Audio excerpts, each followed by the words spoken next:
Hello my dear students. आज हम लोग क्लास 10th का बायोलॉजी स्टार्ट करने वाले हैं। फर्स्ट चैप्टर हमारा लाइफ प्रोसेस है, तो स्टार्ट करते हैं। आइए देखते हैं। लाइफ प्रोसेसेस मतलब हमारे अंदर जो भी लिविंग ऑर्गेनिज्म है, चाहे वो प्लांट हो, ह्यूमन हो, एनिमल हो, बर्ड हो, कोई भी हो। आप 9th क्लास में क्लासिफिकेशन 5 किंगडम क्लासिफिकेशन आप पढ़े होंगे। डिफरेंट टाइप्स ऑफ ऑर्गेनिज्म, ऐसा सबका अलग अलग कैरेक्टरिस्टिक आप पढ़े होंगे 9th में। तो इंट्रोडक्शन जस्ट यहाँ पे जो ऑर्गेनिज्म है उसके अंदर क्या क्या प्रोसेस हो रहा है उसको लिविंग बनाए रखने के लिए। अगर उसमें एक भी प्रोसेस फेल हो जाता है तो फिर क्या होगा, उसका लिविंग से वो क्या हो जाएगा, नॉन लिविंग हो जाएगा। लाइफ से क्या हो जाएगा, वो डेड हो जाएगा। तो हम देखते हैं कि कैसे हम पहचानेंगे कि कोई चीज लिविंग है या नॉन लिविंग है। तो अब देखते हैं। पहला चीज है कि लिविंग थिंग्स जो भी होगा उसमें न्यूट्रिशन होगा। न्यूट्रिशन है मतलब है intake of food and digestion. ये हमारा न्यूट्रिशन हुआ कि कोई भी जो भी लिविंग ऑर्गेनिज्म है उसको रहने के लिए, जिंदा रहने के लिए, लाइव रहने के लिए क्या चाहिए, फूड चाहिए। और जो फूड ले रहा है चाहे वो किसी फॉर्म में हो, किसी भी फॉर्म में हो, फूड वो ले रहा हो, तो वो क्या करेगा, न्यूट्रिशन वो करेगा, यानी इनटेक ऑफ फूड करेगा। और उस पर फिर जब फूड को लेगा, जैसे हम लोग खाते हैं फूड, उसके बाद डाइजेस्ट होता है, तब हमको एनर्जी मिलता है। ऐसा नहीं कि हम खाली एनर्जी हमको मिल गया। तो जो डाइजेस्ट होगा वही एनर्जी देगा। जो आपके फूड आप कुछ खा भी लिए, अगर वो डाइजेस्ट नहीं हुआ तो आपको उससे कोई फायदा नहीं होगा। तो ये न्यूट्रिशन कहलाएगा कि intake of food and digestion दोनों होना चाहिए। ऐसा नहीं कि कुछ भी खा लिए डाइजेशन हुआ नहीं, तो न्यूट्रिशन का क्या मतलब है। दूसरा चीज है रिस्पायरेशन। अब यहां जो फूड डाइजेस्ट हुआ उससे हमको एनर्जी मिलेगा। तो एनर्जी कैसे मिलेगा, तो रिस्पायरेशन है। तो रिस्पायरेशन में दो चीज है, एक तो है ब्रीथिंग है, और प्लस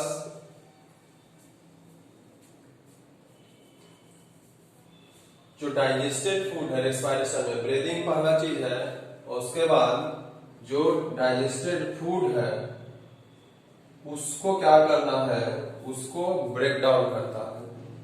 उसको क्या करता है, break down into simpler molecule, या कह सकते हो उसको ब्रीदिंग के बाद ऑक्सीडेशन रिडक्शन प्रोसेस चलता है। रिस्पायरेशन में दो चीज, ब्रीदिंग की आवाज से हम श्वास लेते हैं, श्वास छोड़ते हैं, इनहेल करते हैं, एक्सहेल करते हैं। तो ये केवल इतना ही रिस्पायरेशन नहीं है। रिस्पायरेशन क्या है, रिस्पायरेशन रिएक्शन आपको केमिस्ट्री में पढ़ाए थे, एक्सोथर्मिक रिएक्शन का एग्जांपल में। तो रिस्पायरेशन में ब्रीथिंग, श्वास हम ऑक्सीजन अंदर ले लिए, उसके बाद वो ऑक्सीजन इस डाइजेस्टेड फूड के साथ मिल के रिएक्शन करेगा। डाइजेस्टेड फूड क्या है, तो मोस्टली कार्बोहाइड्रेट है। तो वो कार्बोहाइड्रेट के साथ रिएक्शन करता था C6H12O6, और जो ऑक्सीजन हम ले रहे हैं वो रिएक्शन करता था और इधर क्या बनाता था, तो CO2 H2O और एनर्जी रिलीज करता था। तो ये पूरा का पूरा रिएक्शन क्या है, रिस्पायरेशन रिएक्शन कहलाता था। तो इसमें क्या हो रहा है, पहला तो ऑक्सीजन इसको चाहिए, तो ऑक्सीजन कहां से मिलेगा, ऑक्सीजन तो हम ब्रीथ इन कर रहे हैं, श्वास ले रहे हैं, वहां से मिल गया। अब ये कहां से आया ग्लूकोज, तो ये डाइजेस्टेड फूड है, जो हम फूड लिए उसके बाद वो और डाइजेस्ट हुआ, तब डायरेक्ट उस फूड के साथ ऑक्सीजन कुछ भी नहीं करके एनर्जी देगा। वो फूड ऑलरेडी एटमॉस्फेयर में है, आपके घर में है, तो ऐसा नहीं है कि वो उसके साथ मिल करके वो कार्बन डाइऑक्साइड, वाटर और एनर्जी बना देगा, ऐसा नहीं है। हमारे शरीर में जाता है, वो डाइजेस्ट होता है ग्लूकोज के फॉर्म में, और तब ऑक्सीजन का यहाँ पे देख रहे हैं रिएक्शन हो रहा है, इसलिए यहाँ पे हम ब्रीदिंग प्लस ऑक्सीडेशन लिखें। ऑक्सीडेशन का मतलब है इसका ऑक्सीडेशन होगा डाइजेस्टेड फूड का, और तब हमको क्या होगा, एनर्जी मिलेगा। और जो कार्बन डाइऑक्साइड होता है उसको फिर हम एक्सहेल कर देते हैं, तो ये भी ब्रीदिंग में ही आएगा, इनहेल एक्सहेल। तो कोई न्यूट्रिशन ले रहा है और उसके बाद उस न्यूट्रिशन में जो फूड डाइजेस्ट हुआ है उससे उसको एनर्जी भी मिल रहा है, तो एनर्जी लेने के लिए क्या है आवश्यकता है, एनिमल के, ये एनिमल के केस में होता है। प्लांट के केस में, एनिमल के केस में ऐसा होगा कि उसको एनर्जी ऑक्सीजन से मिलेगा। प्लांट के केस में क्या होता है कि वो कार्बन डाइऑक्साइड के साथ ही उसको एनर्जी मिलता है, फोटोसिंथेसिस आप न्यूट्रिशन में आप पढ़ेंगे। उसके बाद आता है मूवमेंट। मूवमेंट क्या है, जैसे आप एक जगह से दूसरी जगह जाते हो, कोई भी लिविंग बीइंग जो है एक जगह से दूसरी जगह जाता है। अब आप कह सकते हो कि पेड़ तो एक ही जगह रहता है, उसमें मूवमेंट तो होता नहीं है, तो सही बात है, पेड़ में मूवमेंट नहीं होता है। तो ऐसा नहीं है कि ये सारा का सारा एक्सेप्शन हर जगह होता है। मूवमेंट क्या है, जितने भी लिविंग बीइंग हैं वो मूवमेंट करते हैं एक्सेप्ट प्लांट। प्लांट में क्या होता है, मूवमेंट नहीं होता है, मतलब एक जगह से दूसरी जगह लोकोमोटिव मूवमेंट नहीं होता है, बट उसमें क्या होता है, ग्रोथ होता है। मूवमेंट केवल एनिमल में होगा, जितने तरह के एनिमल है, हम लोग भी, मैन इज सोशल एनिमल, तो मूवमेंट केवल क्या होगा, एनिमल में होता है, प्लांट में मूवमेंट नहीं होता।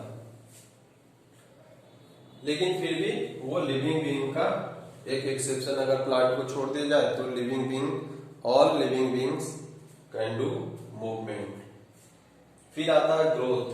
ग्रोथ क्या है, ग्रोथ है कि जैसे आप पहले छोटे होते हैं, फिर आप न्यूट्रिशन कर लेते हो, रिस्पायरेशन करते हो, और क्या होता है आपका साइज बढ़ने लगता है टाइम के साथ, तो वो क्या चीज कहलाता है, वो कहलाएगा ग्रोथ। जैसे प्लांट भी एक सीड होता है, सीड को जमीन में आप डाल देते हो, उससे छोटा सा पौधा निकलता है, फिर वो धीरे धीरे बढ़ के बड़ा पेड़ बन सकता है, जैसा प्लांट होगा उस तरह से, तो वो चीज क्या कहलाता है, वो ग्रोथ होगा। फिर है एक्सक्रीशन। एक्सक्रीशन क्या है कि जो भी हम फूड लिए, खाए, डाइजेस्ट हुआ, जो अनडाइजेस्टेड फूड है, कुछ हमको डाइजेस्ट नहीं हुआ हमारे शरीर में, तो वो चीज क्या हो गया, वो वेस्ट मटेरियल हो गया। आप जैसे अपने घर में सब्जी लाते हो, कुछ काट के कुछ कचरा बच जाता है, जो आपके लिए यूजफुल है वो आप बनाते हो, जो यूजफुल नहीं है वो क्या करते हो, फेंक देते हो, तो वो क्या हो गया, वेस्ट मटेरियल। उसको आप घर में रखोगे क्या बहुत दिनों तक, नहीं, तुरंत उसको आप बाहर फेंकते हो एक दिन के अंदर।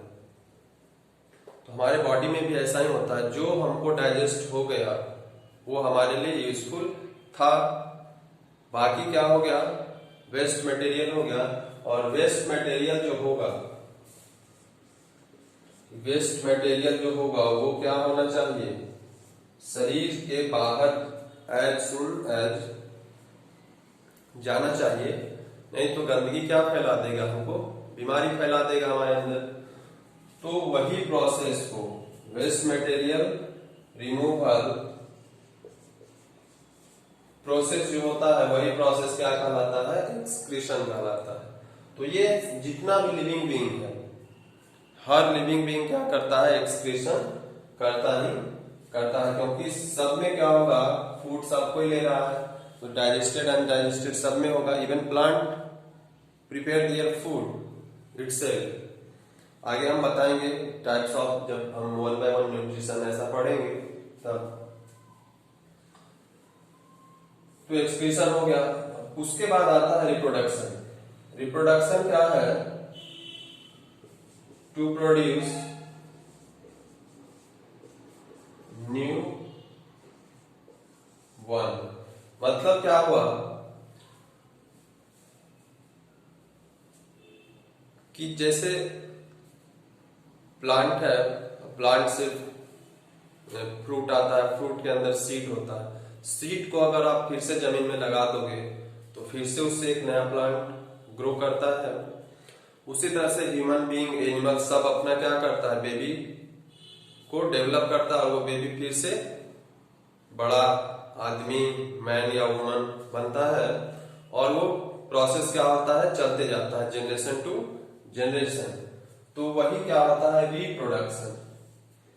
यानी कि नया जो है individual, to produce new individual, नया इंडिविजुअल को प्रोड्यूस करता है मेल और फीमेल मिल करके, दोनों मिलके ही प्रोड्यूस कर सकता है। तो वो कैरेक्टरिस्टिक क्या होगा, वो रिप्रोडक्शन कहलाता है। वो प्लांट में भी होता है, एनिमल में भी होता है, सब आगे डिस्कशन होगा। फिर है सेंसिटिविटी। सेंसिटिविटी क्या होता है, सेंस ऑर्गन। हम जानते हैं कि हमारे पास क्या है, सेंस ऑर्गन है। मतलब जैसे कहीं हम किसी चीज को देख सकते हैं तो आई हमारे लिए क्या है, सेंस ऑर्गन है। हम किसी चीज के स्वाद को फील कर सकते हैं हमारे टंग से, मीठा है, खट्टा है, कड़वा है, नमकीन है। तो ये क्या हुआ, सेंस ऑर्गन हुआ। हम किसी चीज को स्मेल कर सकते हैं कि उसका स्मेल अच्छा है या खराब है। तो नोज हमारे लिए क्या हुआ, सेंस ऑर्गन हुआ। उसी तरह से हमारे स्किन पे आपको अगर कुछ चोट लग जाए तो कहीं पे पूरे बॉडी में, तो आप सेंस आपका काम करता है और आपको लगता है कि नहीं पेन हो रहा है। तो वही सब क्या है, ये सेंसिटिविटी है। सेंसिटिविटी है मतलब टुवर्ड्स सराउंडिंग। कहीं पे कुछ अगर बाहर में किसी के घर में बहुत अच्छा खाना बन रहा होगा, आपको उसका खुशबू आपके नाकों तक पहुंचेगा, नाक तक, और आपको लगेगा कि नहीं कुछ अच्छा खाना आसपास बन रहा है। तो यही चीज होता है, ये सेंसिटिवनेस होता है। तो सेंसिटिविटी जो है वो हर एक लिविंग बीइंग में होता है, चाहे वो एनिमल हो, प्लांट हो, हर कोई फील कर सकता है सराउंडिंग का एक्टिविटी अपने ऊपर। अब ऑर्गन अलग अलग डिफरेंट तरीके से करता है, लेकिन ये सेंसिटिविटी हर चीज में होता है। प्लांट में जैसे आप देखे होंगे, डायरेक्ट एग्जांपल, आप अगर टच मी नॉट प्लांट आप देखे होंगे, छुई मुई जिसको कहते हो, अगर कभी देखे हो तो आप जैसे ही उसको छूते हो, काफी होता है, फैला हुआ पेड़ होता है, जैसे ही आप उसको छूते हो तो क्या हो जाता है, वो सिकुड़ जाता है। तो वहां पे भी क्या है, वो उसका सेंसिटिवनेस काम करता है और जैसे ही वो उसको टच करता है तो वो सिकुड़ जाएगा। तो ये सब ऑलमोस्ट 7 हुआ। हम ये 7 कैरेक्टरिस्टिक से डिफाइन करते हैं। इसमें से हो सकता है कोई किसी चीज में ना हो, लेकिन ऑलमोस्ट ये 7 कैरेक्टरिस्टिक, खास करके न्यूट्रिशन तो सबको ही करेगा, रिस्पायरेशन सब करेगा, एक्सक्रीशन सब करेगा, रिप्रोडक्शन सब करेगा, मूवमेंट, ग्रोथ, सेंसिटिवनेस, ये सब में होता है पर हमको पता नहीं चलता है।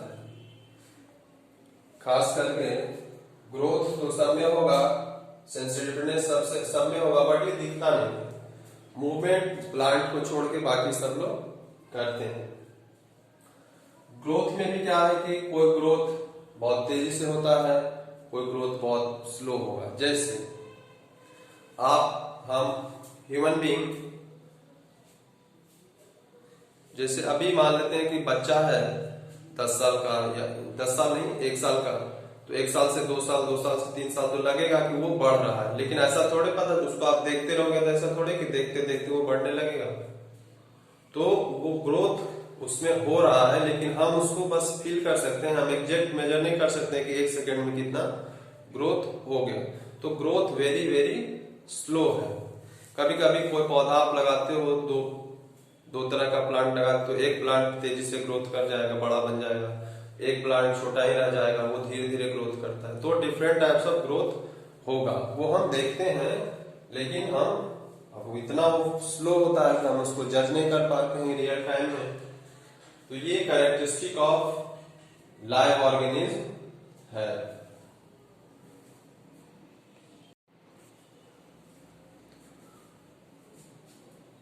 इस चैप्टर में हम लोग मोस्टली 4 लाइफ प्रोसेस के बारे में पढ़ेंगे।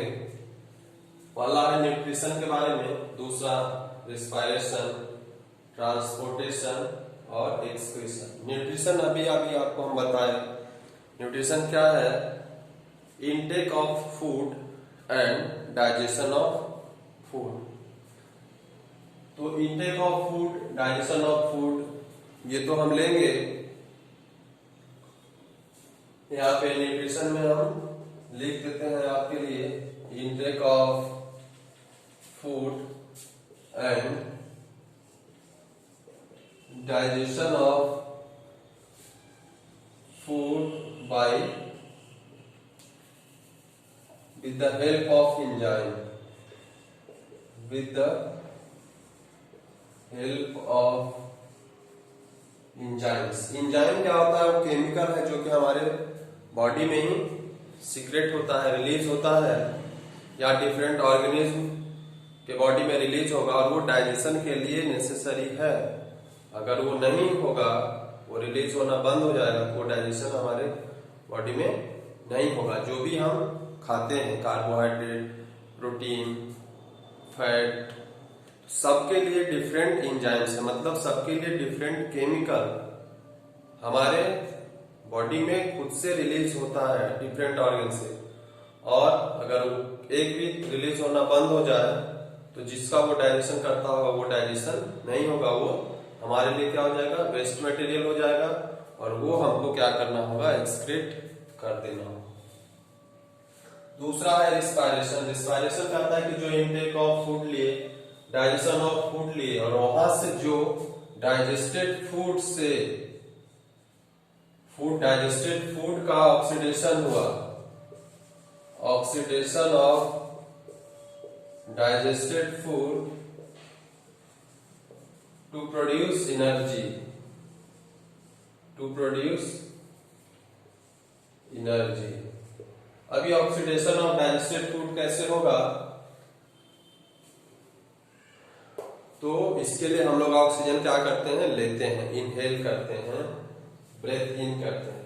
उसके बाद हुआ तीसरा प्रोसेस है ट्रांसपोर्टेशन।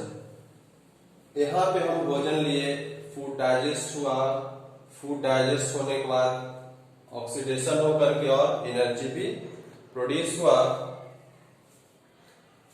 अब कहता है कि वो एनर्जी क्या है? हमारे शरीर क्या, हमारा मल्टी सेलुलर ऑर्गेनिज्म, हमारे डिफरेंट सेल है, डिफरेंट टिश्यू है, डिफरेंट ऑर्गन है, और सब को क्या चाहिए? एनर्जी चाहिए उसके ग्रोथ के लिए, उसके मेंटेनेंस के लिए। तो सबसे इंपॉर्टेंट चीज है ग्रोथ और मेंटेनेंस। ये दोनों हमारे हर सेल में, करोड़ों करोड़ अरबों सेल से हमारा शरीर बना हुआ है। ह्यूमन बॉडी या किसी भी एनिमल का बॉडी, कोई सिंगल सेल का भी, यूनिसेलुलर भी है और मल्टी सेलुलर भी। हम लोग मल्टी सेलुलर हैं। तो वहां पे क्या होता है? हमेशा हमेशा क्या होते रहता है? ग्रोथ होगा और मेंटेनेंस होगा, मेंटेनेंस होगा। ये शरीर में हमेशा होते रहता है, चाहे आप सोए हुए हैं तब भी ये मेंटेनेंस होता रहेगा। अगर मेंटेनेंस बंद हो गया तब क्या होगा? जो सेल डेड हो जाएगा या जो सेल नष्ट हो जाएगा वो खत्म, तो धीरे धीरे हमारा बॉडी ही क्या हो जाता है? खत्म हो जाएगा। ऐसा होता नहीं है। क्या होता है कि एक सेल अगर डेड होता है तो दूसरा सेल या तो ग्रो होता है या फिर उसका मेंटेनेंस होता है। तो मेंटेनेंस कहां से होगा? तो जो कुछ भी हम खाएंगे, जो हमारे डाइजेस्ट होगा, विटामिन, मिनरल, जो कुछ भी उसके लिए आवश्यक है, वो चीज क्या होना चाहिए, शरीर के हर एक सेल में पहुंचना चाहिए।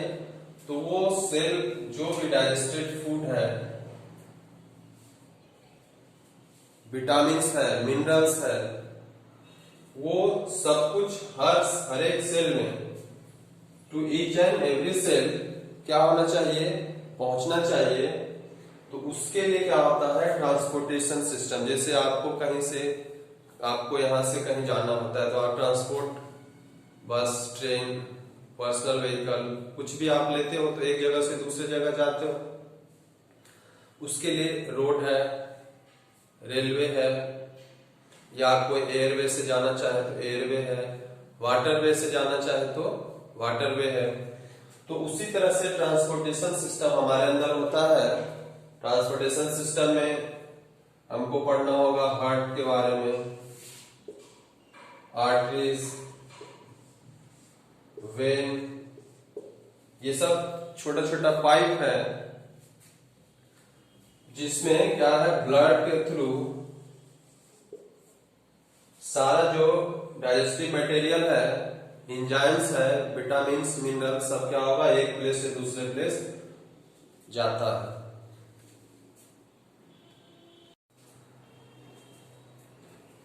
ट्रांसपोर्टेशन सिस्टम के लिए हार्ट पंपिंग ऑर्गन है। जैसे आपको अपने टैंक, घर छत के ऊपर टंकी पे पानी चढ़ाने के लिए अब पंप की एक आवश्यकता होती है,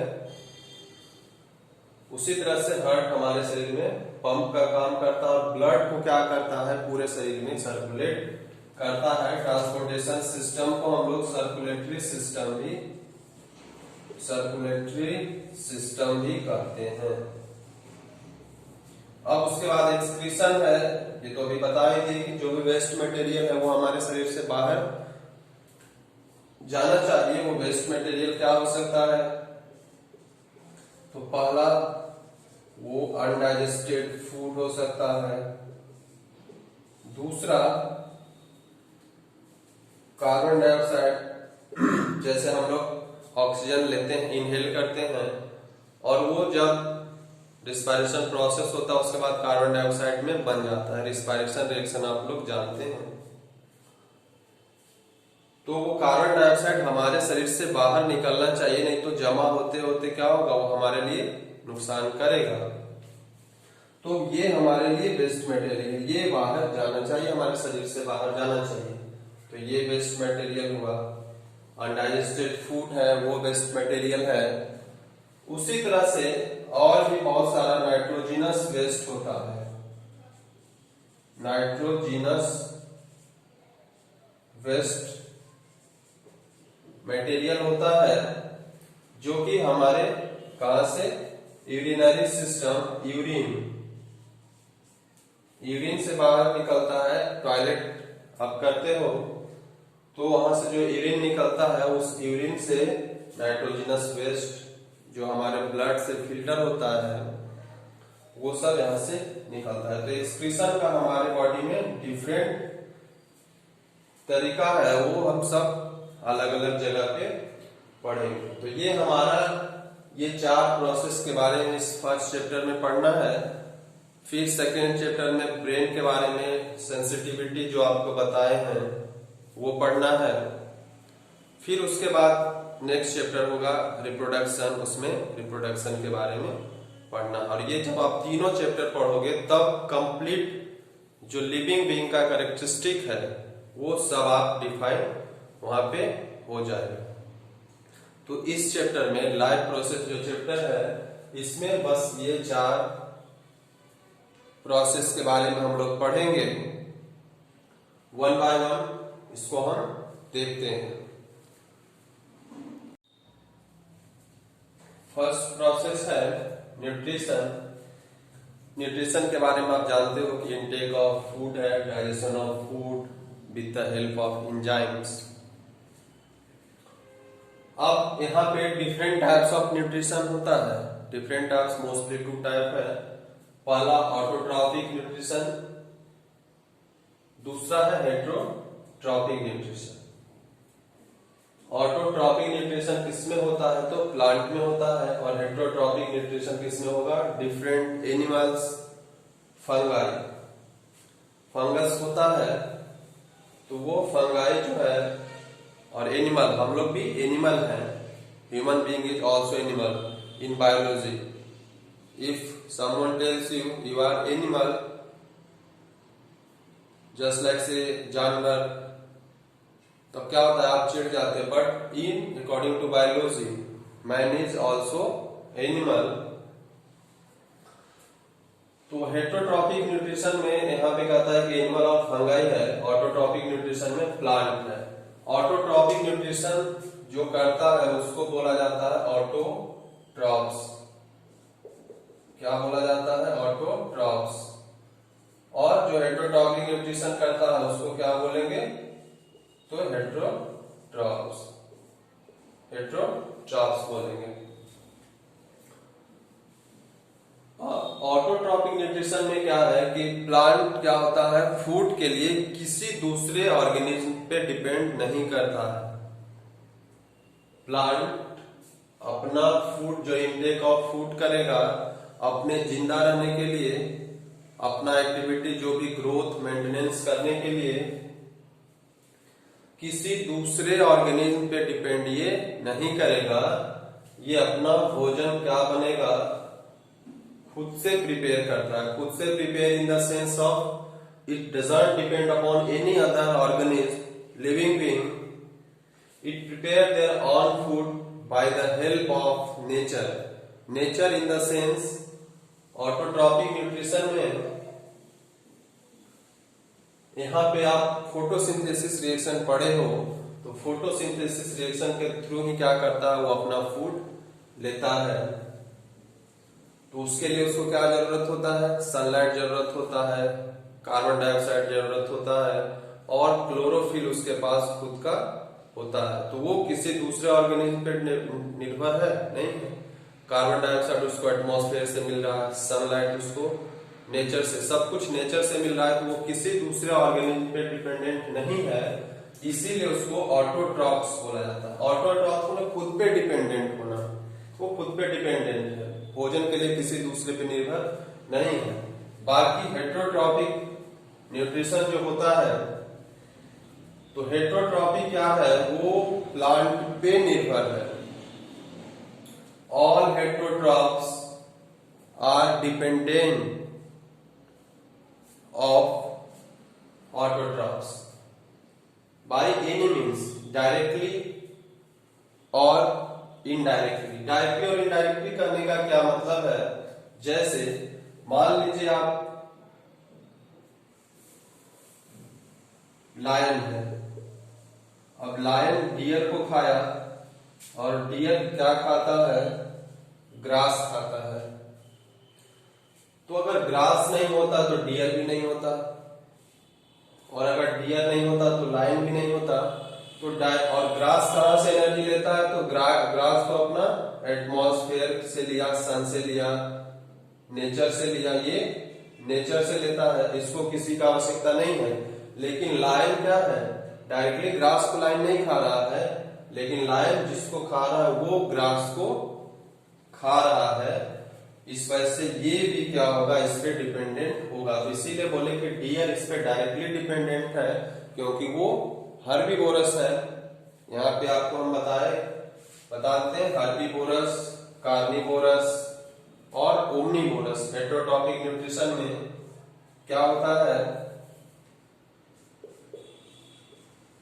हर्बीवोरस, कार्निवोरस और ओमनीवोरस।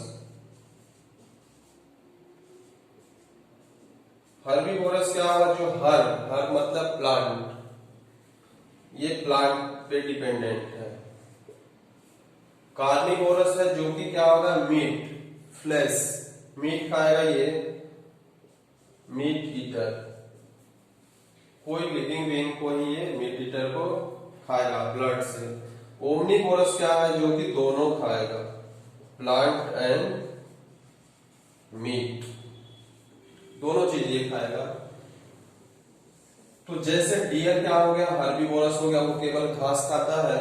लायन क्या हुआ, केवल वो डियर को खा सकता है या किसी जीव जंतु को ही खाएगा, प्लांट को वो नहीं खाएगा। भूखा भी रह जाएगा लेकिन वो प्लांट को नहीं खाएगा, तो वो कैसा है, कार्निवोरस है। ह्यूमन बीइंग में देखिए, एनिमल भी कुछ क्या होता है, ओमनिवोरस होता है। जैसे चूहा देखिए, चूहा कुछ भी खा सकता है, हार्बिवोरस भी है और कार्निवोरस भी, तो उसको आप ओमनिवोरस कह सकते हैं। ह्यूमन बीइंग में बहुत लोग तो हर्बिवोरस होते हैं, शाकाहारी होते हैं, मीट मछली इस तरह का, नॉन वेज मतलब वेजिटेरियन होते हैं, जिसको हम लोग वेजिटेरियन कहते हैं, वो हर्बिवोरस हुए। दूसरा होता है कि नॉन वेज खाने वाले, नॉन वेज खाने वाले जो वेजिटेबल तो खाते हैं, लेकिन ऐसा नहीं कि वो हमेशा नॉन वेज ही खाएंगे, रोज मीट मछली खा रहे, तो वो क्या कहलाएंगे, ओमनिवोरस। मतलब आप साग सब्जी भी खा सकते हो, मीट मछली अंडा मुर्गा जो कुछ भी लिविंग एनिमल्स को का फ्लैश मीट आप खा सकते हो, तो वो क्या होगा, ओमनिवोरस होगा।